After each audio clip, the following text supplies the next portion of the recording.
नमस्कार, मैं हूँ आरती और आप देख रहे हैं venom TV kids. Happy Sunday morning हमारे सारे व्यूअर्स को। और ये संडे कुछ खास है क्योंकि ये वेकेशंस में आ रहा है। आई एम श्योर आप सब अपने परिवार के साथ, अपने बच्चों के साथ छुट्टियां मना रहे हैं और बच्चे जो हैं इस समय घर में हैं तो हल्ला भी बहुत मच रहा होगा। मम्मी पापा बच्चों के बीच में काफी सारे आर्ग्यूमेंट्स और चिक चिक भी हो रही होगी क्योंकि बच्चों को जाना है बाहर, पेरेंट्स की चल रही है ऑफिस, और काम और छुट्टियां बैलेंस करना हर घर की आई थिंक यही सिचुएशन आजकल हमें देखने को मिल रही होगी।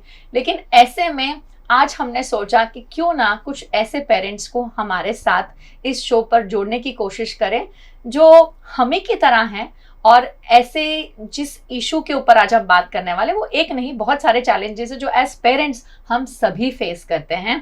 तो इस पे थोड़ा आपको समय भी मिलेगा क्योंकि छुट्टियों का समय है। अगर बच्चे कहीं बिजी हैं तो आप बैठ के आराम से हमारी इस चर्चा का हिस्सा बन सकते हैं क्योंकि जिस तरह के चैलेंजेस हर पेरेंट फेस करता है शायद कहने में कहीं ना कहीं हिचकिचाते हैं, लेकिन आज जो हमारे साथ पेरेंट्स जुड़ने वाले हैं वो आपकी जो ये परेशानी है कुछ हद तक कम कर देंगे क्योंकि शायद हमारे ही प्रश्नों वो उनके मुंह से पूछने वाले हैं और इनका जवाब जो देंगे वो है हमारे खुद के अपने एक्सपर्ट डॉक्टर शीतल नायर। तो चलिए मुलाकात करते हैं आज हमारे पैनलिस्ट से और हमारे एक्सपर्ट से। सर शीतल नायर जी का हम वापस से वेलकम करेंगे वेनम टीवी किड्स पे। सर आपका बहुत बहुत स्वागत है। गुड मॉर्निंग आरती जी। मैं वेलकम करना चाहूंगी आप सभी के लिए डॉक्टर शीतल नायर को। सर को हम सभी अच्छे से जानते हैं लेकिन फिर भी बताना चाहूंगी सर एक साइकोथेरेपिस्ट हैं, सर ऑथर हैं, ये एनएलपी प्रैक्टिशनर हैं और ये फाउंडर हैं बेटर माइंड वेव्स सेंटर की जो बच्चों के मेंटल हेल्थ के ऊपर बहुत ही उम्दा काम कर रहा है। सर पेरेंट कम्युनिटी के साथ भी अपने रूटीन में बहुत पॉजिटिव काम करते हैं और आगे अगर आप उन तक जुड़े रहना चाहते हैं तो मनीषा चौकड़ी में सर का सेंटर है, आप उनसे अप्रोच भी कर सकते हैं। तो सर आपका बहुत बहुत स्वागत है। सर के साथ आज मेरे साथ स्टूडियो में दो बहुत ही एक्टिव मॉम्स जुड़ रही हैं। कोशिश तो मैंने की थी कि किसी फादर को भी जरूर यहाँ तक खींच के ले आऊं, पर क्योंकि शायद वेकेशन का समय है और जिस तरह के रोल में पेरेंट्स स्पेसिफिकली जो फादर्स इन्वॉल्व होते हैं उनके काम का समय जो है वो बहुत ज़्यादा उनको आई थिंक अपने उसमें पकड़ के रखता है, तो ऐसे समय शायद निकाल नहीं पाते। लेकिन अगली बार जो भी फादर्स ये देख रहे हैं प्लीज़ अगर आप चाहें कि आप इसका हिस्सा बनना चाहते हैं तो प्लीज़ हमें कमेंट करके ज़रूर बताएं। तो चलिए वेलकम करूंगी मेरी दोनों ही डायनामिक मॉम्स का। आज मेरे साथ स्टूडियो में मौजूद हैं मिसेस फाल्गुनी देसाई। मैम आपका बहुत बहुत स्वागत है। Thank you ma'am. Falguni ma'am mother हैं दो टीनेजर बच्चों के। उनकी डॉटर जो है वो ग्रेड 9th में पढ़ती हैं, उनके सन जो हैं वो ग्रेड 7th में पढ़ते हैं। और दूसरा उनके साथ जो मेरे एक और जो पेरेंट जो डायनामिक मॉम मैंने कहा जुड़ रही हैं वो है मिसेस हेतल दलाल। हेतल जी आपका भी बहुत बहुत स्वागत है। नमस्ते, thank you so much. Hetal ji जो हैं इनके बेटे हैं वो 9th ग्रेड में पढ़ते हैं। तो आज दोनों ही मॉम्स जो हैं बहुत सारे प्रश्नों के साथ हमारे स्टूडियो में आई हैं और जिनका सभी प्रश्नों का जो जवाब है वो हमारे एक्सपर्ट डॉक्टर शीतल नायर आज देने की पूरी कोशिश करेंगे। तो सर क्या आप तैयार हैं? बिल्कुल। तो चलिए जुड़ते हैं सबसे पहले फाल्गुनी जी से। फाल्गुनी जी आप बताइए आज आप अपने दिमाग में ऐसे कौन से चैलेंजेस लेकर आई हैं जो आप सर के साथ रूबरू करना चाहती हैं? सर सबसे बड़ी चैलेंज सिर्फ मेरी नहीं बहुत सारी मॉम्स की होगी, वो है बच्चों का खाना। ये टीनेजर्स बच्चे हैं वो कभी भी घर का खाना इतना खाना पसंद नहीं करते हैं, उनको बस बाहर का खाना ज़्यादा खाना होता है। So how can we control them to eat junk food every day. मैं ये नहीं कह रही हूँ कि जंक फूड नहीं खाए, लेकिन क्या करे तो उनको कंट्रोल किया जा सकता है। पहली बात है लेट्स भेदभाव नहीं करते हैं। फादर्स को भी ये दिक्कत जरूर होती है कि बच्चों को जंक फूड खाना नहीं चाहिए। मेरा एक बहुत सिंपल मानना है, I myself am a father and junk food क्या है ना वो कभी भी अलाउड होना नहीं चाहिए। कभी कभी क्यों, जंक इज जंक, मतलब जंक जो इंग्लिश वर्ड है उसका हिंदी अगर रूपांतरण किया जाए तो उसका मतलब है कचरा। आप कचरा खिलाएंगे बच्चों को? नहीं। तो why okay with junk food? Problem है हेल्दी हैबिट्स की, एंड हेल्दी हैबिट्स जो है वो हमेशा घर से स्टार्ट होती है। हमने अगर बच्चों को बचपन से आदत दिलाई है कि सुबह उठ के गरम नाश्ता करना चाहिए तो गरम नाश्ता ही करेंगे। थोड़ी मेहनत लगती है कि सुबह उठ के गर्म नाश्ता बनाना पड़ता है। दोनों हस्बैंड एंड वाइफ को, मैं बिल्कुल भी इसमें भेदभाव नहीं कर रहा हूँ। Husbands also have to help their wifes. It can not be कि भाई तुम्हारी रिस्पॉन्सिबिलिटी है, जो करना है करो, ऐसा नहीं होता है। दोनों की रिस्पॉन्सिबिलिटी जो है starting has to be at home. But since आपका जो प्रश्न है उस स्टेज में आके आप पूछ रही हैं जहाँ पे they already have reached the stage. अब मैं ये स्टार्टिंग के फेज का नहीं बता सकता, बट जो अभी भी रीसेंट पेरेंट्स बने हैं जिनके पास ये स्कोप है, इंश्योर करिए हेल्दी हैबिट्स घर से स्टार्ट होती हैं। तो अगर आप घर पे ये सॉर्ट आउट करते हैं कि किस टाइप का खाना खाना है, कितनी बार बाहर से खाना है, कितनी बार घर पे खाना है, अगर ये पहले से सॉर्ट आउट कर दे दिक्कत नहीं आएगी। अब आते हैं इनके प्रश्न पे। द पॉइंट इज कि अब जिस फेज में आपके बच्चे हैं, अब वो क्या है कि उनको जोमेटो, स्विगी, ये सारी चीज़ों की तो लत लग ही चुकी है, क्योंकि हमें लत लग चुकी है, उन्हें भी लगने वाली है। तो होता क्या है कि आपको एक बेसलाइन सेट करना पड़ेगा। जैसे हम बजट करते हैं, राइट? अभी फर्ज करिए अगर हमें किसी के यहाँ शादी में जाना है, अब शादी में जाएंगे तो खाली हाथ तो जाएंगे नहीं, कवर शगुन में कुछ तो भर के जाएंगे। तो ये हमें क्लैरिटी होती है कि हम उसकी शादी में जा रहे हैं तो हम उसको क्या दे रहे हैं, क्यों उसने हमारी शादी में आए तो उसने क्या दिया, या कुछ तो कैलकुलेशन रहता है। अब मैं गुजरात में रहा हूँ तो मुझे कैलकुलेशन अब समझ में आ गया है, तो मैं भी ये फॉलो करने की कोशिश करता हूँ। सो यही कैलकुलेशन आपको खाने में लगाना है। बजट करिए कि बेटा हमारे घर में इतनी बार बाहर से खाना आएगा या हम इतनी बार बाहर जाएंगे, तो हम ये एक्सपेंडिचर करेंगे। Kids are very good, they are very smart when it comes to budgeting. आप उनको फिगर दे दीजिए ना, let them budget it, you will be surprise.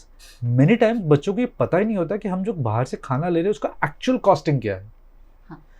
क्योंकि पैसे तो उनके जेब से जा नहीं रहे हैं, पैसे जा रहे हैं मम डैड की जेब में से या वॉलेट में से। दिक्कत ये वॉलेट्स यूपीआई की ये भी है कि हम जब कैश डील करते तो बड़ा आसान था। पॉकेट में 400-500 के नोट थे, 4 नोट खत्म, यानी भाई खर्च हो गया। पर जब डायरेक्ट एनईएफटी से या यूपीआई से जाता है हमें पता ही नहीं चलता कि पैसा कितना जा रहा है। पहली चीज़ है फिनेंस एक्सप्लेन करे बच्चों को, ज़रूरी है यार, इसमें कोई शर्म की बात नहीं है। अगर आप बच्चों से फिनेंस की अब बात नहीं करेंगे तो कब करेंगे? कल जाके उन्हें भी खुद का हैंडल करना ही। एक ये करिए। दूसरा, एक्सप्लेन करिए कि खाना अच्छा और बुरा कैसे होता है।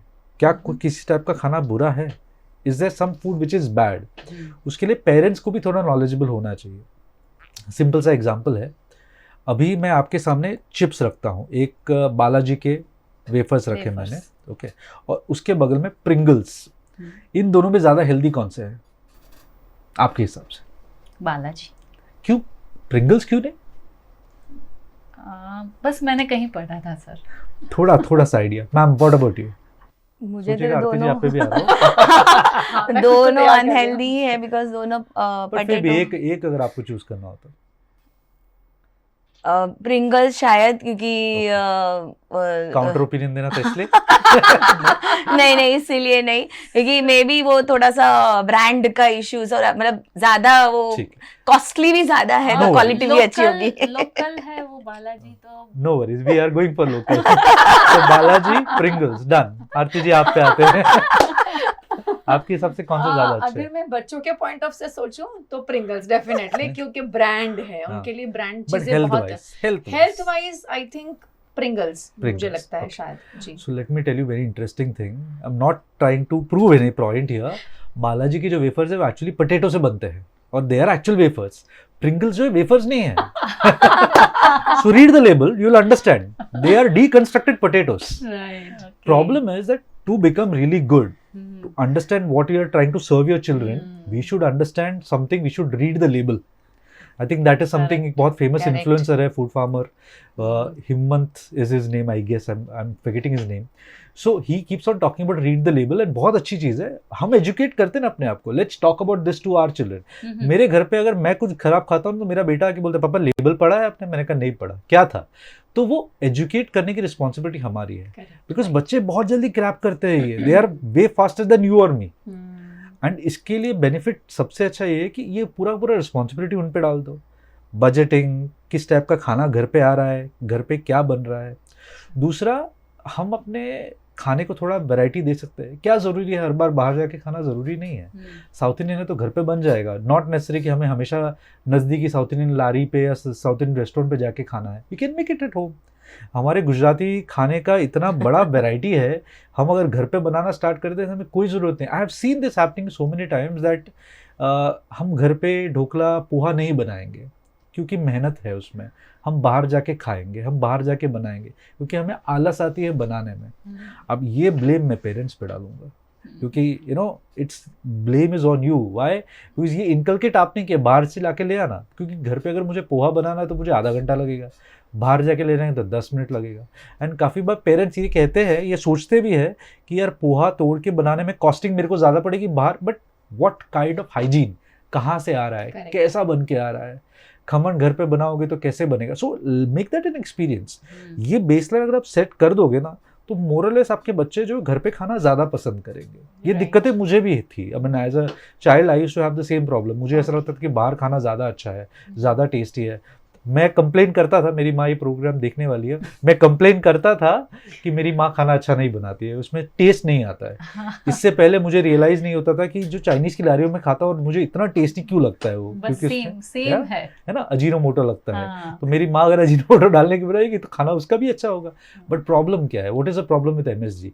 सो एजुकेट द चिल्ड्रन। एक तो क्या उनके पास आजकल सुपर कंप्यूटर्स तो है ही, आपने भी दिए होंगे बच्चों के हाथ में, है ना, तो वो लोग उस पर भी गूगल तो कर ही लेंगे। ये आसान हो जाएगा। That's the best solution. Make them your partners. उनको अपने पार्टनर्स बना दो, रादर देन टेलिंग देम तुमको ये करना चाहिए। उनको बोलो बेटा क्या करना चाहिए, उनको सवाल पूछो। They will come out with solutions themselves. There are chances कि वो खुद आके बोले मम्मी मुझे मैकडी से बर्गर नहीं खाना है, मुझे अजय से बर्गर नहीं खाना है। कैसे पॉसिबल है कि 30 रुपए में कोई बर्गर दे रहा है? How is it possible? बन હું બહાર લેવા જાઉં છું, બનનો કોસ્ટ આટલું છે, પેટી ઘરમાં બનાવીશ તો કેટલું છે, તો 20 रुपए में कैसे आ रहा है? कैसा है? उसका खुद का दिमाग चलेगा। Give them an opportunity to read about it, that will work, Okay. Right? Okay, I will definitely do that. I hope Falguni ji आपको अपने प्रश्न आपके प्रश्न का आंसर मिल गया होगा आपको। आई थिंक सर मैं इसमें एक और चीज़ आपसे ज़रूर पूछना चाहूँगी। कहीं मैंने पढ़ा था कि जो न्यूट्रिशन है वो हमारी मेंटल हेल्थ से भी काफ़ी रिलेट करता है। तो अच्छा न्यूट्रिशन हमारी मेंटल हेल्थ को कैसे बेनिफिट देता है, अगर आप थोड़ा सा उसके बारे में भी बताएं। बिल्कुल आरती जी, एक तो ये सवाल इतना इंटरेस्टिंग और अच्छा इसलिए है बिकॉज अभी रिसेंटली हमारे प्रधानमंत्री ने एक फाइट अगेंस्ट ओबेसिटी जी चालू किया है। क्यों किया होगा? Why do you think he started something so important? I mean usually सरकारें गरीबी हटाओ, हाँ, इंफ्रास्ट्रक्चर बनाओ, इस पे काम करती है। हमारी ये जो प्रेजेंट प्राइम मिनिस्टर उन्होंने ओबेसिटी के अगेंस्ट इतना वॉर क्यों छेड़ा है? बिकॉज इसमें प्रॉब्लम है कि हम लोग हर चीज़ जो आज की तारीख में कंज्यूम कर रहे हैं या खा रहे हैं, जी हर चीज़ में शुगर है। Everything is sugar, and sugar beyond a certain point is addictive in nature.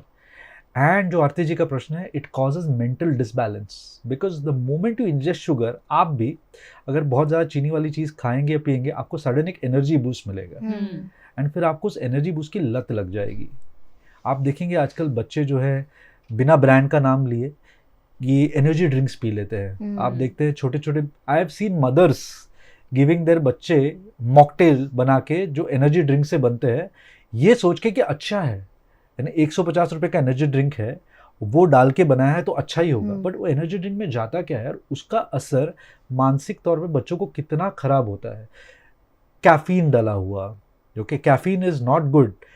एक 12 mg या 24 mg कैफीन गिरता है, टार्टेन गिरता है, इतने केमिकल्स गिरते हैं, वो अपने अपने बच्चों को दे दिया। उसका ब्रेन वो किस टाइप से उसको सेंसिटाइज करता है, हाइपर एक्टिविटी हो जाती है उसकी। वो उस हाइपर एक्टिविटी के साथ करेगा क्या, एंड फिर उसको आदत पड़ जाती है। एंड काफ़ी माँ बाप है बोलते हैं बच्चे में एनर्जी नहीं है, एनर्जी बार दे दो, क्या फ़र्क पड़ता है? इतने अच्छे एनर्जी बार्स हैं, they are so good. 90% dark cocoa वाले, 100% डेट्स वाले, क्या ज़रूरत है एनर्जी बार देने की? डायरेक्ट खरीद के दे दो खजूर, क्या फ़र्क पड़ा? Why is it so hard for people to just go and buy dry fruits and give to children? Why do they have to buy energy bars? क्या ज़रूरत है? सोचो। कैशूज आप डायरेक्टली अगर प्रोक्योर करके अपने बच्चों को दे सकते हैं, तो why do you need to get into these energy bars, energy drinks and stuff like this? How they affect mind is, it automatically gives you a dopamine release. And काफ़ी बार क्या होता है, हम थोड़े डिप्रेस्ड हो जाते हैं तो हमको लगता है कि कुछ अच्छा खा लेता हूँ। अच्छा खाने में क्या होता है, यूजुअली आपको बुरा लगता है तो क्या खाती है? Same thing. क्या? कुछ मीठा। कुछ मीठा। What about you? या चॉकलेट्स। व्हाट अबाउट यू आरती जी? नहीं, मैं पानी पी हाँ रही जी, हूँ। good. बट हाँ, अब मैं एक्चुअली आपका ये प्रश्न जो आपने कहा, usually in women I have observed, even with me also, जब हार्मोनल इम्बैलेंसेस फील होते हैं ना, तब वी फील लाइक कि शुगर थोड़ा क्रेविंग होता है उस समय। या शुगर क्रेविंग होता है या फैटी फूड क्रेविंग होता है। Yeah, तो या maybe. तो फ्राइड फूड खाएंगे, Correct. चिप्स खा जाएंगे, नमकीन खा जाएंगे, वो सब कुछ, वो जो फास्टिंग में बहुत अच्छी चीज मिलती है, फरारी फरारी चिवड़ा, चिवड़ो जो कि बहुत अच्छा होता है अपेरेंटली बिकॉज वो फास्टिंग में खाया जाता है। तो उसमें इतनी ज़्यादा चीनी डली होती है फरारी चिवड़ों में, बिकॉज उसमें रॉक सॉल्ट और चीनी होती है। अब ये आदत लत लग जाती है हमको, और हमारे ब्रेन को एक हैबिट हो जाती है कि भाई तुमको कभी भी कुछ बुरा लगे तो सिग्नल दो, and people will directly go ahead and start consuming this, and that sort of puts your mind at ease, right. That plays with your mind. Sugar and salt, ये दोनों ऐसी चीज़ें जो एक लेवल से ज़्यादा अगर आप कंज्यूम करोगे तो आपको बहुत प्रॉब्लम हो जाएगी। सिंपल एग्जांपल है, रात को बहुत ज़्यादा नमकीन खाना खाओ, सो जाओ, सुबह सुबह उठो, हाथ में जितनी अंगूठी है सब टाइट हो जाएंगी। इसको कहा जाता है वाटर रिटेंशन। बदन में जब बहुत ज़्यादा सॉल्ट आ जाता है तो बॉडी का एक नेचुरल हैबिट है कि पानी छोड़ता नहीं है। By this body feels that there is too much salt in the body, there has to be something which has to balance it, so water को रिटेन कर लेता है। That's your body's habit. Similarly जब बहुत ज़्यादा sugar होता है, it is your brain's response to make sure that body starts working out very lot. बच्चों को ज़्यादा शुगर दोगे तो क्या वर्कआउट करेगा वो? 6 साल का बच्चा, 12 साल का बच्चा, आई मीन क्या वर्कआउट कितना करेगा? एक तो हमारा डाइट है ही carb heavy. Indian diets we have a very carb heavy diet, जिसमें बहुत ज़्यादा कार्ब्स होते हैं, बहुत ज़्यादा स्टार्च होता है, तो उसमें से ऑटोमेटिक शुगर तो ले ही रहा है वो। बिकॉज मैनी टाइम्स मैंने पेरेंट्स को कहते हुए सुना है कि आप थोड़ा तो शुगर देना ही पड़ेगा ना। क्यों? नॉर्मल फूड में शुगर है, बॉडी खींच लेगा उसमें से। ही और she does not need to be on a glucose saline, या सेलाइन में आपको ग्लूकोज घुसाना पड़ रहा है, ऐसी कंडीशन तो है नहीं। बट हम ये समझते नहीं है, और जैसा आरती जी ने पूछा, मेंटल इम्बैलेंस हो जाता है। बिकॉज बच्चों को बिना कोल्ड कॉफ़ी के बिना जी नहीं पाते। आप देखेंगे आजकल बच्चे बोलेंगे कोल्ड कॉफ़ी पीविच है, और कोल्ड कॉफ़ी कैसी होती है, जो घर पे बनती है वो नहीं पसंद, उसमें आइसक्रीम डालनी पड़ती है, 2 स्कूप आइसक्रीम डाल के बनाते हैं। एंड जो कैफ़ेज और रेस्टोरेंट्स है वो भी ये इस ट्रेंड पे प्ले करते हैं, ज़्यादा कॉफ़ी डालते हैं। In fact there are so many cafes which don't even sell cold coffee as cold coffee. वो लोग प्रीमिक्स पामोलिन पाउडर होता है वेजिटेबल ऑयल से बना हुआ, वो बेचते हैं कोल्ड कॉफ़ी के नाम पे, and they call it frappe. Frappe, that is not cold coffee. Frappe is not cold coffee. Cold coffee has to be made with milk. So check ना how your cafe is making it, how is it so thick. इतना thick कैसे बनता है? घर पे बनता है क्या? घर पे दूध से, तो बाहर कैसे बनता होगा? सोचो, थोड़ा दिमाग लगाओ। So this all pledge with your mind and that causes imbalance. Mental imbalance बहुत ज़्यादा होता है, एग्रेशन हो जाता है बच्चों में, हाइपर एक्टिविटी हो जाती है बच्चों में, बच्चे ज़्यादा झगड़ने लगते हैं, बच्चों को रात को नींद नहीं आती है, एवरीथिंग बिकॉज ऑफ डाइट। तो आई थिंक कहीं ना कहीं हम पेरेंट्स, आपने तो जो प्रश्न पूछा वो तो पूछा ही, लेकिन हमें नहीं मालूम होगा शायद बहुत सब लोगों को कि खाना जो है, न्यूट्रिशन जो है, वो कहीं ना कहीं हमारी मेंटल हेल्थ के साथ बहुत काम करता है, बहुत रिस्पॉन्सिबल भी है। तो गुड न्यूट्रिशन और बैड न्यूट्रिशन अगर हम बोलें तो वो कहीं ना कहीं हमारे ओवरऑल डेवलपमेंट में बहुत ज़्यादा कई बार नुकसान भी देता है, और आई थिंक उसका फ़ायदे भी होते हैं। बट एज अ पेरेंट शायद हम चीज़ों को नहीं समझते। जैसे सर ने कहा कि बहुत ज़्यादा स्वीटनेस, मैं देखती हूँ अक्सर छोटे बच्चे जो हैं, क्योंकि सब्जियां या दालें नहीं खाते हैं, तो ज़्यादातर मदर्स उनको गुड़ और रोटी खिलाती हैं। और ये गुड़ और रोटी कम से कम आई थिंक बच्चा 2.5, 3, 3.5 साल तक सिर्फ गुड़ रोटी घी पे ही चलता है। तो आपके हिसाब से इतने यंग एज में गुड़ और रोटी और घी, ऐसा कहते हैं कि बहुत न्यूट्रिशियस है, ये सही है देना? सो गुड़ और घी बहुत बढ़िया चीज़ है। It's like something which actually helps you nourish your body a lot. But tell me something, ये किसी भी चीज़ की अति आपके लिए अच्छी कैसे हो सकती है? किसी भी चीज़ में एक मेजर होना चाहिए, एक माप होना चाहिए, उस माप में आप दो तो अच्छा है।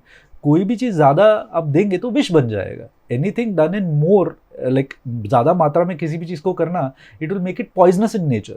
तो जस्ट बिकॉज हमारे पुराणों में कहा गया कि घी अच्छा है, गुड़ अच्छा है, रामदेव बाबा कहते हैं घी अच्छी है, गुड़ अच्छी है, इसका मतलब ज़्यादा मत दो, लिमिट में दो। मैंने देखा है डाइट पे लोग जाते हैं सीधा हनी पे चले जाते हैं, मैं तो हनी वाला टी पीता हूँ।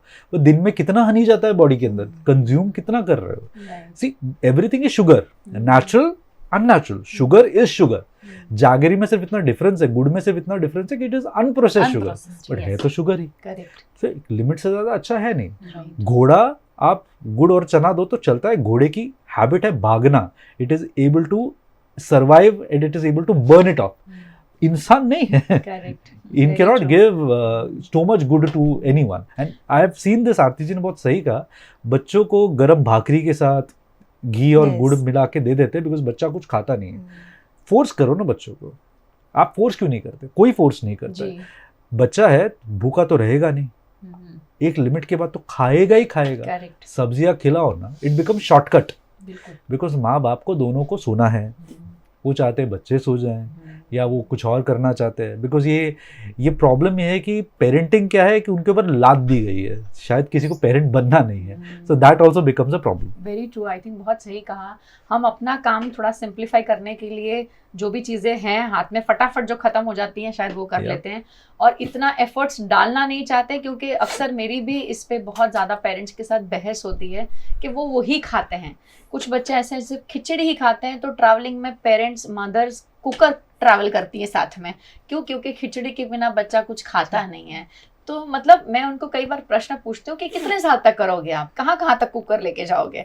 तो कहीं तो उसको आदत डालनी पड़ेगी आपको। और बिल्कुल सही कहा आपने, और शायद अब आप शायद जान भी रहे हैं, इसको समझ रहे हैं, कहाँ कि जो आप न्यूट्रिशन बच्चों को दे रहे हैं वो कहीं ना कहीं उनके मानसिक स्वास्थ्य को अच्छा भी कर रहा है और नुकसान भी दे रहा है। तो ये समझना बहुत ज़्यादा ज़रूरी है। जिस तरह सर ने कहा कि लेबल्स पढ़िए, और अब जैसे कि बालाजी और स्प्रिंगल्स की बात हुई तो अब हम भी लेबल पढ़ेंगे बाकायदा, ताकि हमें भी पता चले कि हम हमारे बच्चों को क्या दे रहे हैं। चलिए जुड़ते हैं अब हेतल मैम आपसे और जानना चाहेंगे कि आपका प्रश्न सर के लिए क्या है। सर मैं ये पूछना चाहूँगी कि टीनेजर्स जो हैं वो ज़्यादा करके सोशल मीडिया के उसमें बहुत इन्फ्लुएंस हो जाते हैं। फॉर एग्जांपल कुछ मिस हो गया, थोड़ी देर हुई, अच्छा सोशल मीडिया कोई भी ऐप हो सोशल मीडिया की जिसमें मोस्ट ऑफ सब उनके फ्रेंड सर्कल सब वगैरह सब रहते हैं, अच्छा कोई स्नैप आ गया, कोई कुछ आ गया, और ये सब देख के उनको ऐसा लगता है कि ओह इनकी लाइफ तो सही जा रही है, बहुत अच्छी जा रही है, मैं तो यहीं पे ही हूँ, घर पे ही हूँ, मुझे कहीं पे कोई नहीं लेके जा रहा, ये यहाँ पे ये फॉरेन ट्रैवल कर रहा है, ये यहाँ पे जा रहा है। सो ऑल दीज थिंग्स ना, ये उनके मतलब वो यही इसको ही बोलते हैं, ये जो फोमो बोलते हैं, जो जेन जी जो बोलते हैं, उनका जो वर्ड है FOMO. So what is that? Is this what they don't want to miss out anything? Do we want to miss out anything? See, problem with I have no problem with this question, is very good, but I would actually मैं थोड़ा बड़ा कर देता हूँ इस question को। Problem is not just with them, problem हम में भी है। जिस दिन हम ये एक्सेप्ट कर लेंगे हम में प्रॉब्लम है, तो हम शायद हमारी प्रॉब्लम को रिजॉल्व करके उनकी प्रॉब्लम को भी रिजॉल्व कर पाएंगे। प्रेजेंट जनरेशन की बात अगर मैं करता हूँ तो फोमो बहुत ज़्यादा है। फोमो का मतलब है fear of missing out. They are all scared कि कुछ होगा और वो मिस आउट कर जाएंगे, और वो मिस आउट कर जाएंगे तो उनकी ज़िंदगी बर्बाद हो जाएगी, बिकॉज वो तो मिस आउट कर गए। क्योंकि आजकल की ज़िंदगी जो ट्रेंड पे जिंदा है लोग, they are all living in trends. तो अगर आप कोई जूडियो में जाएंगे या वेस्ट साइड जाएंगे, हर 15 दिन में या 1 महीने में फैशन चेंज हो जाता है। नोटिस, बड़ा इंटरेस्टिंग है। ये रिटेल ब्रांड्स पे फोकस करिए, बिकॉज वो लोग को पता है मार्केट कैसा सोचता है। 15 दिन में या महीने में स्टॉक चेंज हो जाता है। क्यों? ट्रेंड खत्म हो गया है, नया ट्रेंड आया, because present generation is like that. अब उनकी जिंदगी कंपैरिजन पे जी जाती है। बट एक चीज समझिए, ये आया कहाँ से? ये आया शायद हमसे ही है ना, इवेंचुअली कहीं ना कहीं से तो हमसे ही आया है। कंपैरिजन हमने ही सिखाया है। लाइक आपको लगता है कि कोई जिराफ है, जिराफ का बच्चा या 2 जिराफ एक दूसरे से बात कर रहे होंगे, एक जिराफ दूसरे जिराफ को लेकर तू कितना लंबा है, अच्छा नहीं दिखता है। एक हाथी दूसरे हाथी से बात करेगा, तू कितना मोटा है, अच्छा नहीं लग रहा है। या एक हिपोपोटामस दूसरे हिपोपोटामस से बोलेगा, नहीं। या एक चीता दूसरे चीते से बोलेगा, तू कितना ज़्यादा स्पीड में भागता है। Animals don't compare, human beings compare. So essentially हमारा ब्रेन ऐसे वायर किया गया है। सोशल मीडिया इस कंपैरिजन के चक्कर में चलता है, वो उसका फ्यूल है, वो उस इंजन को चलाने का फ्यूल वो है। तो सोशल मीडिया को आप किस प्रकार से इस्तेमाल किया जाता है बच्चों के हाथ में, उस पर आप कंट्रोल नहीं करेंगे तो बच्चा यही करेगा। It is not that you can live without social media, because वो भी ज़रूरी है। मैंने काफ़ी पेरेंट्स को देखा ये कहते हुए, मैं लास्ट टाइम भी ये चीज़ कही थी, वो कहते हैं कि सोशल मीडिया हटा दिया, फ़ोन हटा दिया। बट क्यों हटा दिया? क्या आप डरते हैं? Are you scared? Are you scared of doing something like that? I said this many times. Last time मैंने ये कहा कि बहुत सारे एक्सीडेंट्स होते हैं, do you ask your children not to drive because accident बहुत ज़्यादा होते हैं? नहीं ना। सो सोशल मीडिया यूज़ करवाओ, teach them how to use it ethically, teach them how to use it in a proper healthy manner, and उसके लिए give examples, simple examples दे दो. There are so many examples जो आपके इर्द गिर्द हैं जहाँ पे people say कि हमने, जैसे इन्होंने कहा foreign trips मार लिए, इतना expenditure हुआ. पहले बच्चों को finance समझाओ, बोलो कि बेटा ये लोग foreign trip मार के आए, ये लोग 6 लोग गए, expense कितना हुआ होगा, तुम्हें लगता है हम लोग अफोर्ड कर सकते हैं? अब आपको लगेगा कि अरे ये तो इसका मतलब है मैं बच्चों को ये बताऊं कि हम शायद इतना अफोर्ड नहीं कर सकते. नहीं, पूरी बात सोचिए, हम क्या अफोर्ड कर सकते हैं. दूसरा, इन्होंने वहाँ पे जाके कितना मजा किया. तो गुजरात में मुझे बहुत अच्छी चीज़ पता है कि बच्चों को ऑटोमेटिकली P&L पता होता है, पैदा होते ही प्रॉफिट एंड लॉस गिनना समझ लेते हैं. वो शायद यहाँ की धरती में ऐसी है, पानी यहाँ का ऐसा है, तो P&L समझ जाते हैं. बोलते वहाँ पे गए होंगे 2 लाख खर्च किया होगा, 2 लाख में जो उन्होंने मजा किया हम 20,000 में कर लेंगे. पहले explain that to them. Next, जाके ये समझाओ कि बच्चों को कि पैसा खर्च करना is not important. What is more important is memories. तुमने क्या बनाई, तुमने कितना मजा किया, तुमने वहां पे क्या किया एग्जैक्टली, वॉज इट फन और not fun, that is more essential. तीसरा, क्या ये जरूरी है? There are so many kids who come and say कि हर वीकेंड पे पार्टी करना ज़रूरी है, हर वीकेंड पे मूवी देखना ज़रूरी है. मैं खुद एक ऐसे फेज से गुजर चुका हूँ जब फ्राइडे मूवी रिलीज़ होती थी मुझे फर्स्ट डे फर्स्ट शो देखना ज़रूरी था. बट आज मैं शायद 6 महीने तक मुझे पता नहीं चलता मूवी कौन सी रिलीज़ होती है. तो मैं कभी कभी ये सोच के हंसता हूँ कि एक फेज़ मेरा ऐसा था जब मुझे हर फ्राइडे मूवी देखनी ज़रूरी होती थी. मुझे ऐसी ऐसी मूवीज़ के नाम पता है जो शायद किसी ने देखी ही नहीं है, बिकॉज शायद आइनॉक्स पर मैं इकलौता जाके देखता था, कोई होता ही नहीं था देखने के लिए. So what I am trying to say is explain to them कि ज़रूरी क्या है. उसके लिए ज़रूरी क्या आप डिफाइन करें कि इन रियलिटी आपके लिए क्या रिक्वायर्ड है. There is something was need and want. Need is something जो आपको बेसिक रिक्वायरमेंट है, रोटी कपड़ा मकान. Want is something which is luxury in nature, जो आपको चाहिए. फॉर एग्जाम्पल, अभी मुझे अगर यहाँ पे स्टूडियो में आना है, 4 व्हीलर में ही आना है, तो 4 व्हीलर 5-6 लाख का भी हो सकता है, 4 व्हीलर 70 लाख का भी हो सकता है. क्या 6 लाख के 4 व्हीलर में मैं स्टूडियो में आता हूँ शूटिंग करने के लिए आरती जी के लिए, तो आरती जी को बुरा लगेगा? आरती जी आपको बुरा लगेगा? बिल्कुल नहीं. पक्का ना? पक्का नहीं बुरा लगेगा. 70 लाख की गाड़ी में होगा तो आरती जी खड़ी हो जाएगी, रेड कार्पेट बिछाएंगी, ऐसा होगा? नहीं होगा. कोई फर्क नहीं पड़ा ना आरती जी को. आरती जी को क्या फर्क पड़ा कि मैं आया? आ गए. That is more important. Explain this to sir people. रिक्शा में आएंगे तो भी चलेगा. Thank you. मैं रिक्शा से ही आई हूँ आज. So you see, what is more important is coming to this place, right? Essentially बच्चों को यही समझाना है हमें कि तुम्हें कोई चीज़ करनी है तो क्यों करनी है, वो ज़्यादा मायने रखता है. लोगों को गोवा जाना है, गोवा जाके करते क्या है? एक स्कूल है यहाँ पे जिसका एक रूटीन है कि 12th के बच्चे पास होते हैं तो सब गोवा जाते हैं, पूरी क्लास गोवा जाती है. वहाँ जाके करते क्या हो, that's more important, right? So do that ना, rather than getting into this FOMO के थिंग. नहीं, मैं अगर उनके साथ गया नहीं तो मेरी जिंदगी बर्बाद हो जाएगी. कैसे? बच्चे यही कहते हैं कि मम्मी હું એમની જોડે નહીં જાઉં તો એ લોકો મારા ફ્રેન્ડ્સ નહીં રહે. કેવા ફ્રેન્ડ્સ છે? તો એક ટ્રીપમાં નહીં જાય તો તારી જોડે નહીં રહે. So that means they don't have deep friendships. Correct. Understand one thing, this generation doesn't have deep friendships, they have surface friendships. यहाँ पे दोस्त नहीं बना. हम लोग कैसे दोस्त थे?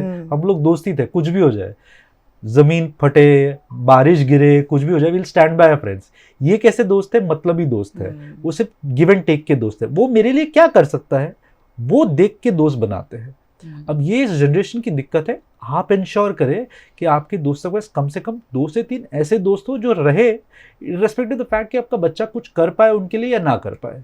Explain that to them and for that you should have friends. क्या आपके पास ऐसे दोस्त हैं?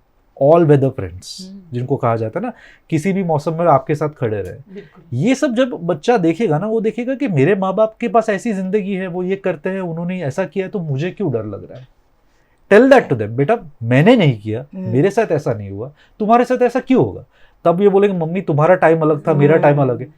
कोई फर्क नहीं पड़ता. रोटी चावल वही है, रास्ते वही है, हवा पानी वही है. खाना तुम्हें तब भी चाहिए था, खाना आज की तारीख में भी चाहिए. बिना पैसे के आज भी तुम्हारी गाड़ी में तेल नहीं गिरता है. इररिस्पेक्टिव तेल 106 रुपए का हो गया होगा, बट तेल तो चाहिए ना. So that doesn't change. So basic essentials never change. Explain that to them. तो ये फोमो जो है अपने आप डिलीट हो जाएगा. And that is very necessary. Why? आजकल आज स्कूल में बच्चे आपके साथ है, कॉलेज में नहीं रहेंगे, तब क्या करोगे? तब ये बहुत ज़्यादा होता है, बिकॉज वहाँ पे डायरेक्टली वो बच्चों के इन्फ्लुएंस में आएंगे. हॉस्टल्स में रहेंगे, बोर्डिंग्स में रहेंगे, तो वहाँ पे होगा. जॉब पे जाएंगे, करियर में 1000 लोग मिलेंगे उनके. और यूट्यूब, इंस्टाग्राम, स्नैपचैट पे बहुत सारे इन्फ्लुएंसर्स हैं जो 5 मिनट में करोड़पति बनाते हैं, पर ये 5 मिनट में कितने करोड़पति बनते हैं और 5 मिनट में करोड़पति ना बनने के कारण कितने लोगों की ज़िंदगी जाती है, इसका कोई डेटा एनालिसिस नहीं किया जाता है. It is necessary to ensure that हमारे बच्चे सुरक्षित रहे ऐसे लोगों से. For that talk to them, explain. Hetal ji, क्या आप खुश हैं सर के Yes, जवाब yes, से? obviously yes. बहुत जानना मिला and I'll definitely take care about what sir has said. नहीं, आई थिंक सर ने बहुत सही बात बताया, क्योंकि फोमो आजकल, मैं तो ये नहीं कहूंगी कि सिर्फ हमारे टीनेजर्स को होता है, हर किसी को होने लग गया है आजकल. yes. हमें भी कई बार लगता है ना, जब एक जॉइंट फैमिली में होते हैं हाँ. और हम काम से वापस आते हैं और घर में कुछ हो रहा होता है जिसका हमें पता नहीं है, तो फोमो तो हमें भी होता है कि यार बिल्कुल. सुबह से हमने ऐसा क्या मिस कर दिया जो हमारे एब्सेंस में हो गया. तो सर ने बिल्कुल सही कहा कि क्या हमें नहीं होता है, तो हमें भी होता है. और हाँ, शायद उसकी ग्रेविटी इतनी ज्यादा शायद नहीं हो सकती है कि हम इतना ज्यादा फील नहीं करते थे, पर फील तो कहीं ना कहीं हाँ, हर होता किसी है, को होता है होता कि यार सुबह तक तो यहाँ ही थे, पता नहीं क्या हो गया इतनी देर में, इतने घंटों में, और हमने मिस कर दिया वो चीज. ये मदर्स चाहे अपने अपने प्रश्न पूछ रही है, पर ये सैकड़ों घर की जो तकलीफें हैं जहाँ बच्चे हैं, वो उनके बिहाफ पे इन्होंने पूछ लिया है, तो आपको भी उसके जवाब मिले हैं. सर, आपका बहुत बहुत शुक्रिया हमारे साथ जुड़ने के लिए और हमें अपना कीमती समय देने के लिए. हर हफ्ते सर जुड़ते हैं और बहुत स्वीटली जो भी मैं उनको कहती हूँ वो बेचारे कहते हैं हाँ हम ये ज़रूर करेंगे, क्योंकि हमारा ऑब्जेक्टिव यही है कि यहाँ से जो भी हम चर्चाएं करते हैं, चाहे उस चर्चा से किसी एक फैमिली को भी अगर एक पॉजिटिव फ़र्क जो बोलते हैं लाइफ में कुछ चेंज आ रहा है, तो हमारे लिए आई थिंक हमने बहुत बड़ा गोल अचीव कर लिया, ये हम मानते हैं. और इसीलिए हम हर हफ्ते कुछ ऐसा लेकर आते हैं ताकि आप अपनी रूटीन लाइफ में जो भी तकलीफ़ों से बंधे हुए हैं या जूझ रहे हैं पर किसी से कह नहीं सकते हैं, ये माध्यम से आई थिंक वो सोच आप तक पहुँचे और आपको वहाँ कुछ ना कुछ प्रैक्टिकल आपको उसके लिए सॉल्यूशंस मिले, ताकि आप अपने लाइफ में उसे इस्तेमाल करें और आपकी और आपके बच्चों की जो फैमिली लाइफ है वो और अच्छी और पॉजिटिव बने. आप दोनों ही मॉम्स का बहुत बहुत शुक्रिया हमारे साथ जुड़ने के लिए और अपना समय देने के लिए. और हम यही आशा करते हैं आज जो भी हम सीख के जा रहे हैं, हम सब आई थिंक वो लेकर जाएंगे और उससे हम इस्तेमाल करेंगे और हमारी पेरेंटिंग जर्नी को और ब्यूटीफुल और पॉजिटिव बनाएंगे. Thank you so much. Thank you sir. Thank you. आप सभी ऑडियंस का बहुत बहुत शुक्रिया. थैंक यू सो मच. हर हफ्ते आप हमारे साथ बहुत अच्छे से इसी तरह जुड़ते हैं. चाहेंगे कि और ज़्यादा संख्या में जुड़ें ताकि ये जो भी चीज़ें हम कर रहे हैं वो आप सब तक और ज़्यादा लोगों तक पहुँचे और ज़्यादा से ज़्यादा पेरेंट्स अपने बच्चों के साथ अच्छा हैप्पी टाइम स्पेंड करें, अच्छी फैमिली जो है एक पॉजिटिव बॉन्डिंग बनाए. आई थिंक हमारी सिर्फ इतनी ही इच्छा है. तो आज तो रविवार है और ये चर्चा आपने सुनी ली होगी, तो इसे शेयर भी ज़रूर कर दीजिएगा. और अगर आप आगे हम तक हमारे साथ जुड़े रहना चाहते हैं तो VNM TV किड्स का YouTube चैनल है, इसे प्लीज़ सब्सक्राइब कर लीजिए. लाइक तो आपने कर ही दिया होगा, नहीं किया है तो प्लीज़ कर लीजिएगा. और अगले हफ्ते आपसे फिर मुलाकात होगी. तब तक के लिए जहाँ पे हैं स्वस्थ रहें, सुरक्षित रहें और अपना पूरा ध्यान रखें. नमस्कार.